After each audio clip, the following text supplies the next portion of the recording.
coming to Upper East region because the sort of experience I have gained and then the working experience I have gained, honestly, I don't think if I was somewhere in the, let's say in the south where we have a whole lot of doctors, I would have gained such experience. And then from infancy, I always wanted to become a doctor. Yes. That childhood dream has today become a reality, even though she's had to work twice as hard in a field thought to be male-dominated. The reality is that you are surrounded by men. That's just the reality. And then at times, I feel I would have to prove myself. And then once I felt I had it, that was it.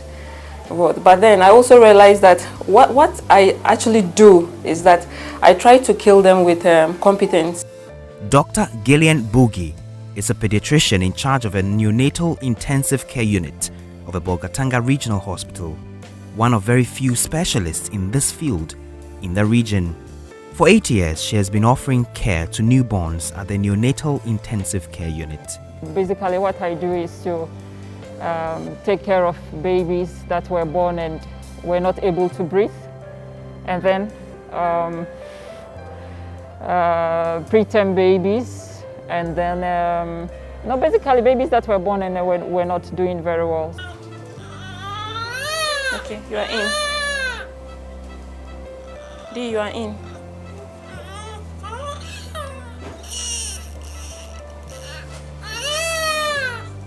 These cries of healthy babies excite her. It is for her a fulfillment of a childhood dream.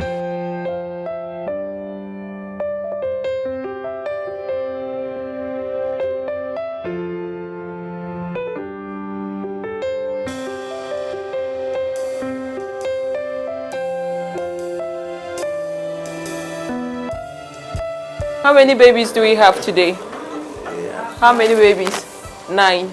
Okay. Including or excluding preterms? Okay. Ghana's COVID-19 spread will hit the Upper East region and change Dr. Gillian Boogie's life, at least for a while. A contact with a suspected case, which would later test positive, was all it took. But that was only the beginning of a long journey with the virus that has wreaked havoc across the globe. I actually got in contact with by then a suspected case on the ward. That was on the 29th. Okay. 29th of March. 29th of March.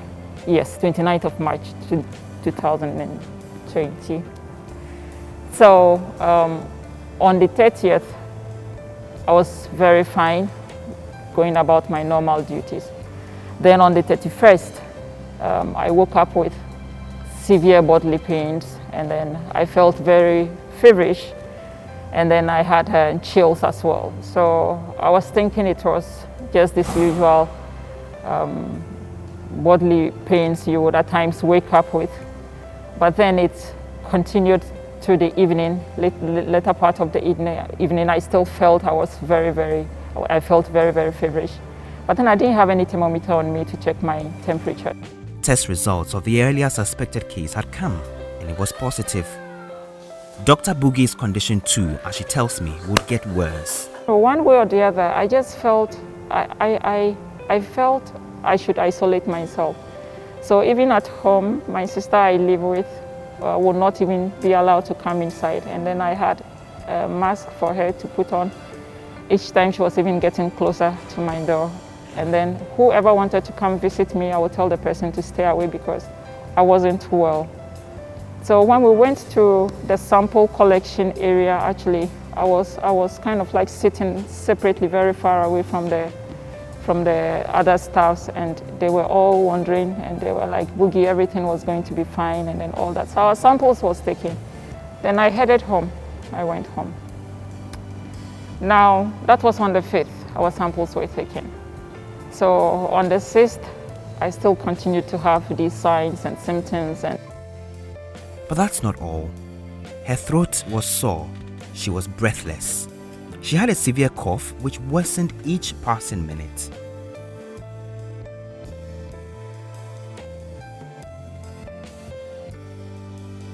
So on the 6th, I woke up in the morning, then my sister brings me soup to take. It was actually groundnut soup. Then whilst I tried to take the soup, I couldn't smell what I was taking. So I was like, no. I went to the washroom. I have this liquid soap I use in washing my hands with this strawberry smell.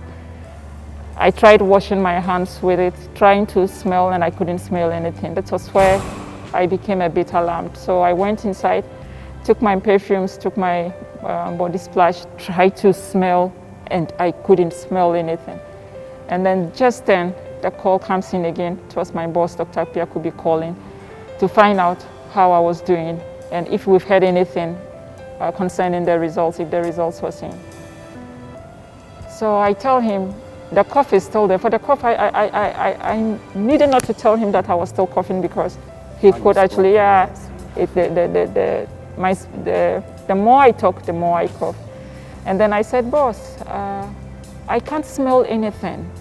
Then he went like quiet for some seconds, and then he went like, so this is true.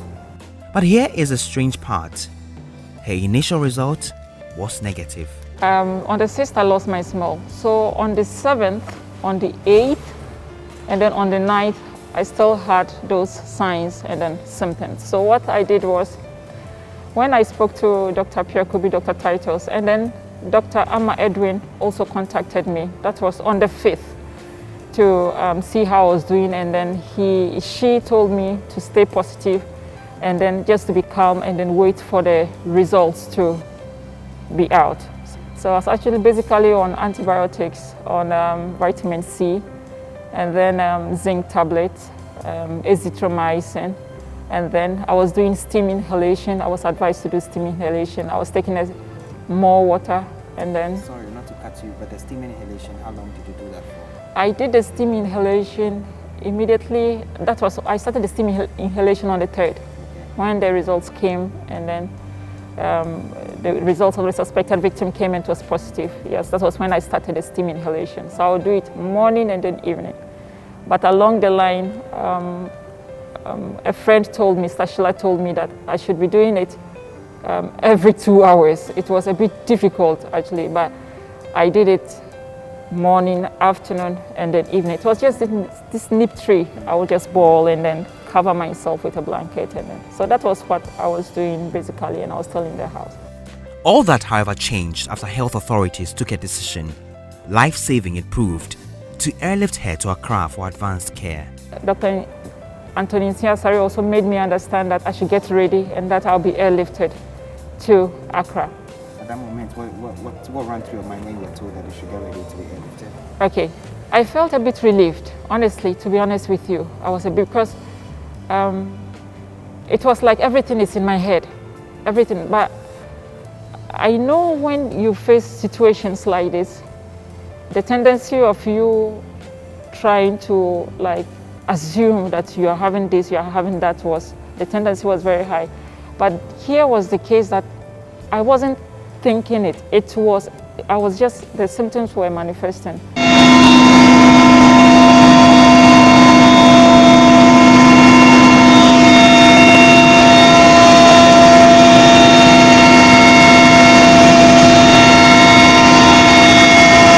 For her family, it was a moment of hoping beyond hope that their relative would fight through this. For 8 days, she was in intensive care. One thing I didn't tell you was, when I started desaturating, I started writing down messages from my family. I started videoing myself, because at a point in time I gave up. I knew that I have the COVID, but it was like nobody believed I had the COVID, and anything could happen at any time. So I started writing messages and I started videoing myself, what I was going through, and then in my diary. If you say anything could happen, you thought you were going to die? Yes, I actually thought I was going to die. Yeah, that was what was running through. So I would just sit down and then ask myself, so what next? Then I would just say, Lord, may your will be done. That was just what was running through my head. Days that looked like weeks, weeks that appeared like months in her eyes. And for at least 20 days, this was her home. the fevers unit of a Kolebu teaching hospital. All of a sudden, I felt like throwing up. So I was now screaming. Is anybody around? I felt like throwing up. So one of them came, and then I think it was a nurse, that I felt like throwing up, and I was actually throwing up. So they came again dawned on, and then they put IVs on me, and then they kept on monitoring. So they would come in at 6, they would come in at 10 a.m., 6 a.m., 10 a.m., 2 p.m., 6 p.m., and then 10 p.m. In all, I managed to get all the staffs that attended to me. 33 staffs attended to me in the medical ICU. 33, including nurses and then doctors, 33 staffs. They really fought for me, honestly. At a point in time, I remember one of the doctors telling me, Dr. Boogie, we just do not know what we are treating for now. The disease is new, no cure now, no vaccine. So what we are actually doing is, when you show us signs, or when you have the symptoms, whatever symptom you have, we try to control it. So I was alone in there, and I started thinking, okay, so what next? All this while my husband would call to see how I was doing. So when I told him my test result was in and I was actually positive for COVID, he was like, do you know something? Are you still on oxygen? I said, no, the oxygen has been taken. He said, yes, that's just it. You would make it, you would pull through. God was in control and everything was going to be okay. And from the way he spoke, I could feel, I know him, I could feel he was crying, but I would always see him on video when he's talking. But this particular day, he was hiding his face, and then his voice was a bit shaky. He didn't want you to see that. Yes, but he kept on encouraging me and telling me that everything was going to be okay, everything was going to be fine. Yeah, so I spent 8 days in the medical ICU, and then later on, I was moved to fevers unit, where I spent 12 days.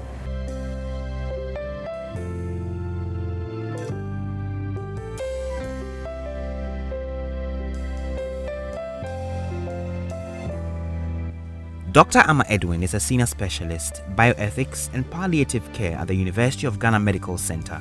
When I spoke with Gillian,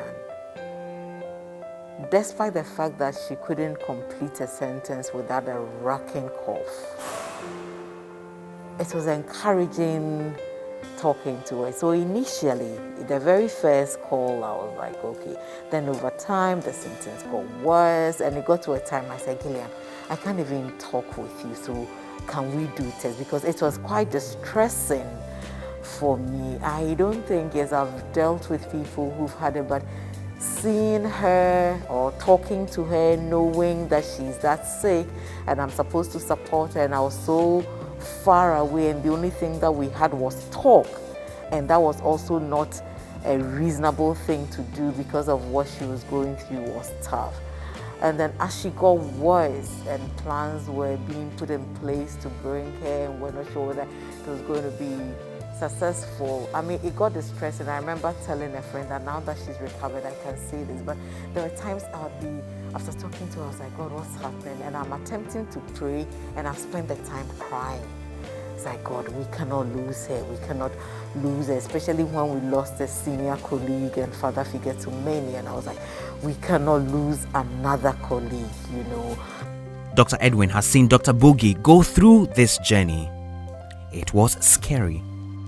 So it was an emotional journey for me. But when I finally saw her after she came out of the medical ICU in Kolebu, I was relieved. She was still quite sick, but she was out of the woods. She had come out of ICU and was in the fevers unit, and I had gone to visit her and talk. Yes, she was still coughing, but we could have a conversation, and we worked together. And the day she sent me, I remember it was a Saturday, I've forgotten the date, but she sent to me a message. You know, she called and said that she was being discharged. And I said, you don't move till I come and see you. I need to see you because I saw you when you were very sick and now you sound great.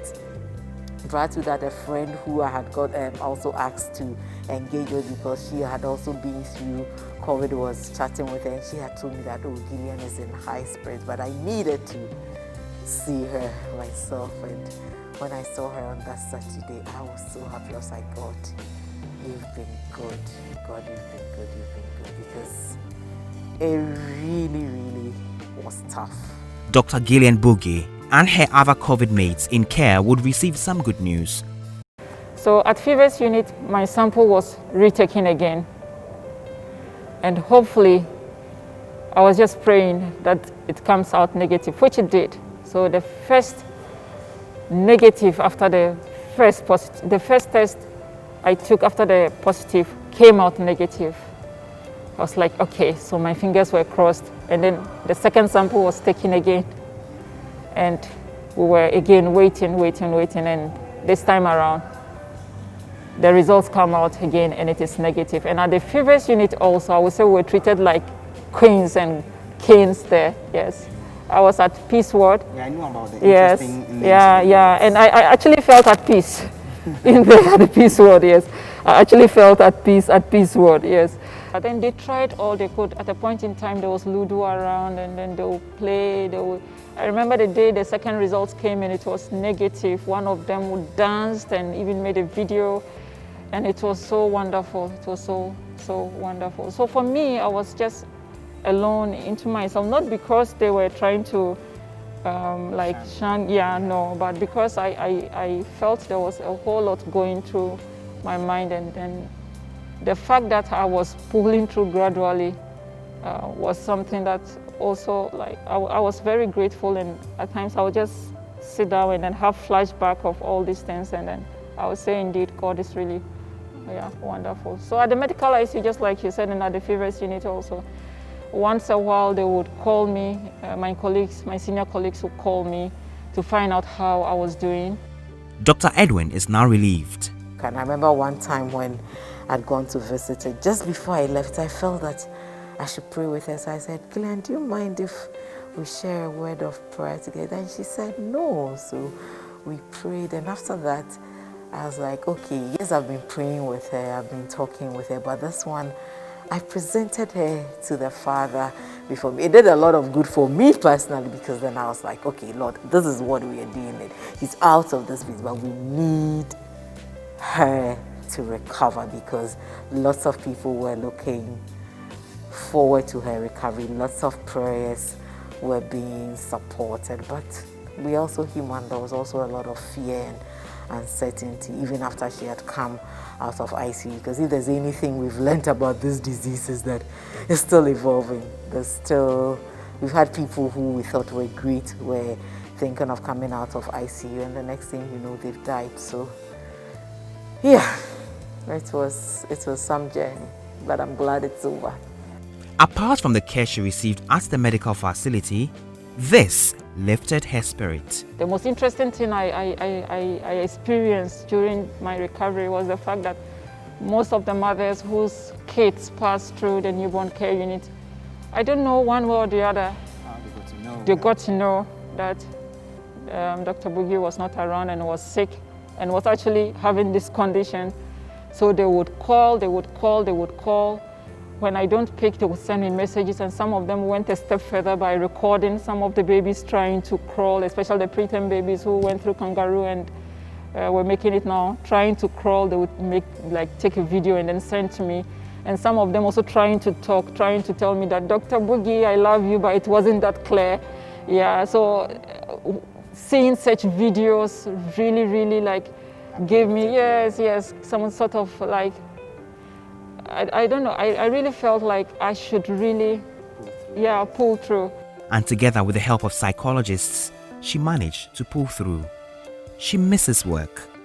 She misses her colleagues. I miss them so much. I remember at the ICU, I kept on sending messages to the one of the staff at the newborn care unit trying to find out how my babies were doing. So he would ask, Dr. Boogie, how are you doing? By WhatsApp, and I was like, how is the unit? How are my babies doing? And then quite recently also, I hear we had triplets, and I was told that I was so excited. So I called and I was like, okay, we have triplets and they are upstairs, even though they are fine. Can you please keep an eye on them? And then the reply I had was, Jillian and her babies. Kind of, yeah. So I miss them so much. I miss my babies. I miss my mother so much. Yes. They miss you too. Yes, I hope to go and then see them, yes. They looked forward to their discharge after their second negative results were announced. With excitement, they could finally reunite with their families. So on this fateful day, it was on a Friday, we had this WhatsApp platform. It was on the WhatsApp platform that we were all of us, the samples they took from all of us came out negative. So that means that we should get ready to be going home. I can imagine the excitement. Yes, we were all very excited. So I called my sisters, and then it was very interesting because now who to pick me home was a problem.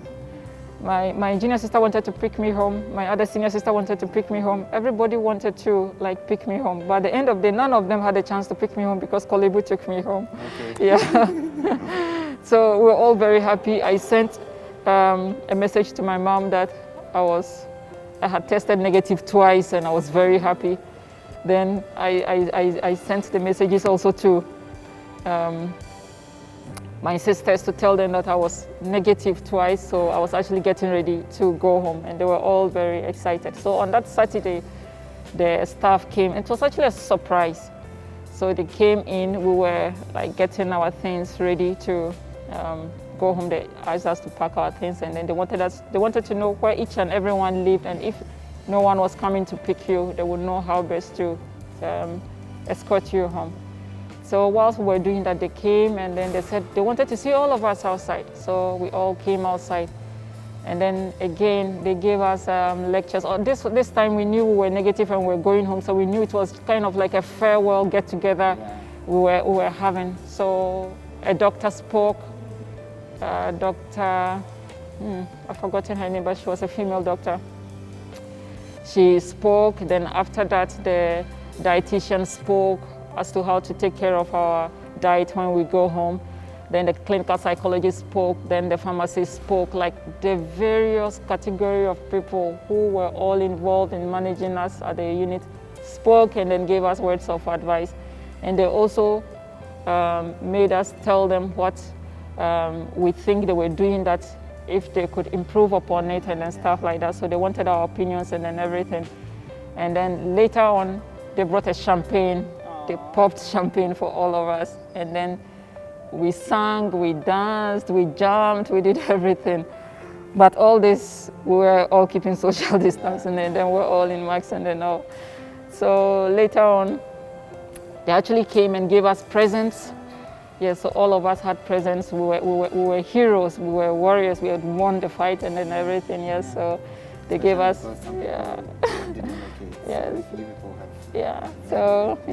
so we actually had a very good time there. And then later on, I was told that a vehicle was assigned to pick me home.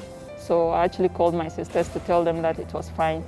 And then I would be coming home all by myself. So the driver was assigned with a pickup, and then myself and my sister were escorted home. Yes, and home also I was met with joy, excitement. The following day again, champagne was popped on my behalf and then all that. My sister's second daughter even she's learning how to do ballet, and then she would just show me all the steps in the ballet dance, and I felt so much at home. Yeah. Today, Dr. Gillian Boogie is back up on her feet, but she empathizes with those who were unable to make it and their families. And to those who lost their lives also, health workers who lost their lives along the way. Giving their today so that we can have our tomorrow, I'd want to say that may the good Lord give you a resting place. And then to the family, please have our condolences. And then they should know that they are actually the true heroes of the nation. But the issue of stigma would not go away. As she prepares to get back to her home region, she wonders how she will be received. Let us support those who have actually recovered from the COVID-19. Having COVID or having been recovered from COVID does not mean that you'll be having it for the rest of your life, no. So we should actually support them. We should listen to them and then help them if there's the need to, yeah. She, however, has a message for those who still believe COVID-19 is a hoax. I have been through it, and then I bet you wouldn't want to know what I actually went through. COVID is real, and it's in Ghana, whether we like it or not. We would have to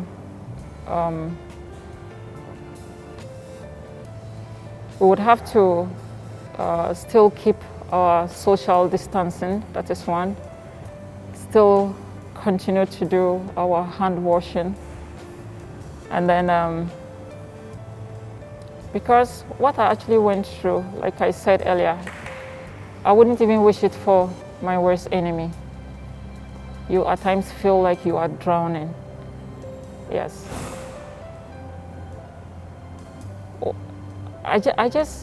That's one of the reasons why I decided to come out also, for them to, because everybody that is being shown on telly, yeah, some even go ahead and say that it's even malaria they are treating, they're saying it's COVID, and it's high fever they are treating, they're saying it's COVID. But the reality is that the disease is here and it's here with us, and we would have to take all precautionary measures not to get infested. And for Dr. Amma Edwin, the issue of stigma remains a challenge they are working to deal with as the country continues its battle against the virus. You feel that you are at a place, there's so many unknowns, and sometimes you don't even know, but people treat you with dignity and care, and that's really it. Just to treat people in a kind way, in a nice way, be humane, don't stigmatize. That doesn't help. Because you see, the thing is, this disease is not specific to anybody. When it came, we said, oh, it's the being to people who had traveled. So other people didn't think, especially if they thought they were not in the middle class or upper middle class, didn't think they were in 90. Now look at where it is. Look at the communities in which it is. So no one is exempt. And if for nothing at all, that's the more reason why we should support others. Because when we support others, it's like seeds. You sow, you reap. So this is a time for us to embrace those who have been through it and recover. This is the time for us to show them the love. This is the time for them to know that, wow, you made it, we are proud of you. This is the time to celebrate them and not to stigmatize them. That goes a long way to encourage, because if I see that you, Komla, had it, and when you went back to work or you went to family, there was a lot of love, and it gives me hope. But if I know that you are stigmatized, and you are dealing with discrimination, why would I even come out?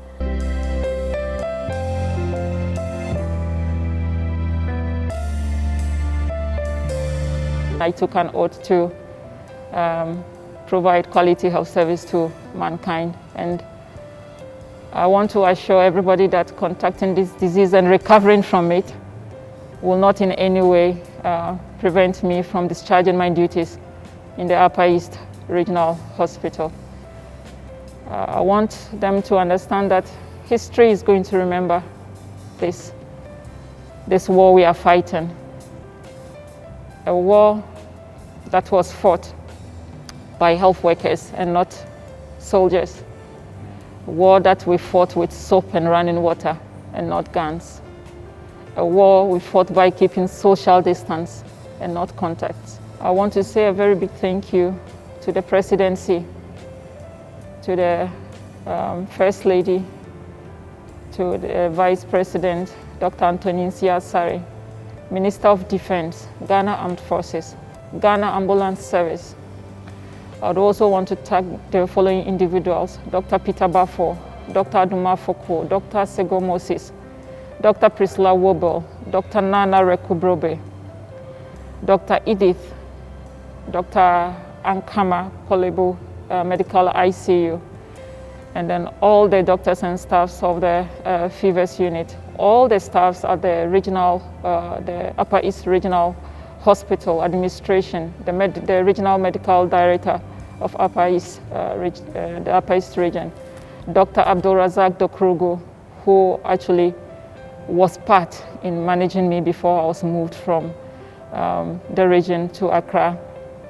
All the staffs of the female ward at the regional hospital, the maternity, and then the newborn care unit. Dr. Sanwie, my immediate boss, Dr. Pia Kubi, Dr. Titus, Medical and Dental Council, and Dr. Amma Edwin. God richly bless you. I just don't know how to say things, but God richly bless them. They really fought for me. They went through the odds just to make sure that I get well. And any other person who called, who prayed, who sent me good wishes, I would want to say God bless you all. This is Dr. Gillian Boogie's story. She is a survivor.